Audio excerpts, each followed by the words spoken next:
So I haven't uploaded a review on any movies since May the 10th. Surely I've missed something good that's come out in theaters. What are you singing for us today on the Live Lounge? It's a track called Valerie. Since I come home, well, my body's been a mess. Why don't you come on over, Valerie?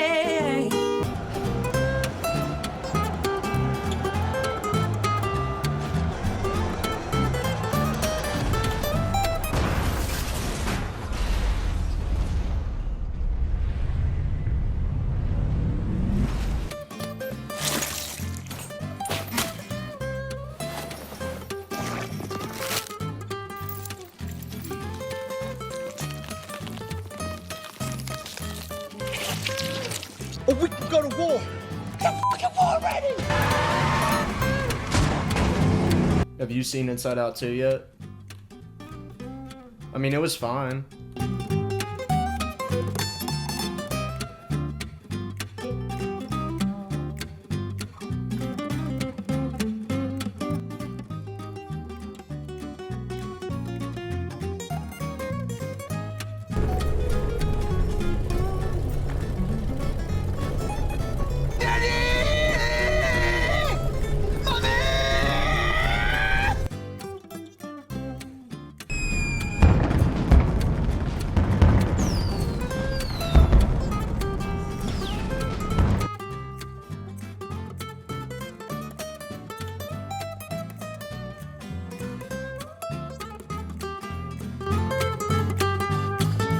I remember getting the email about the audition for Alien, and I think I was like, oh, that's interesting, but it could really go wrong if it's not in the right hands. And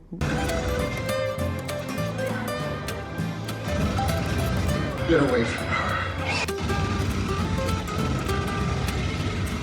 You bitch. 36 years since the first Beetlejuice. Why now? Beetlejuice was a 5 out of 10 for me.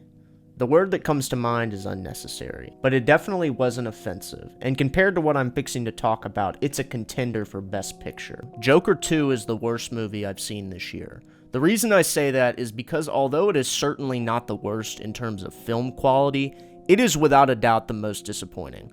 And I suppose we should have seen this coming considering the director's previous films, but I assumed Joker would be something too sacred to use as a cash grab. I was wrong. This is DC's Last Jedi. Spoilers for the rest of this video. To start, the musical sequences. Oh dear. The first couple were fun and fit in the context of what we saw, and more than that, evoked emotion for me as an audience member.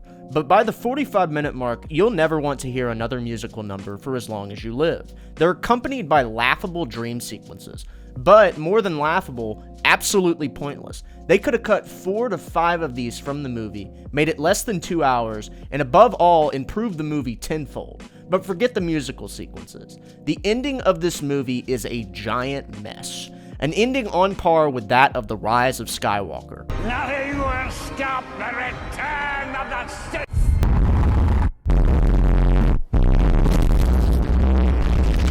So Arthur is on trial for the murders he committed in the previous film. He fires his lawyer because Harley Quinn told him to, and he's madly in love with her, so he does anything she says. He dresses up in clown makeup and makes an absolute fool of himself, as he is his own lawyer.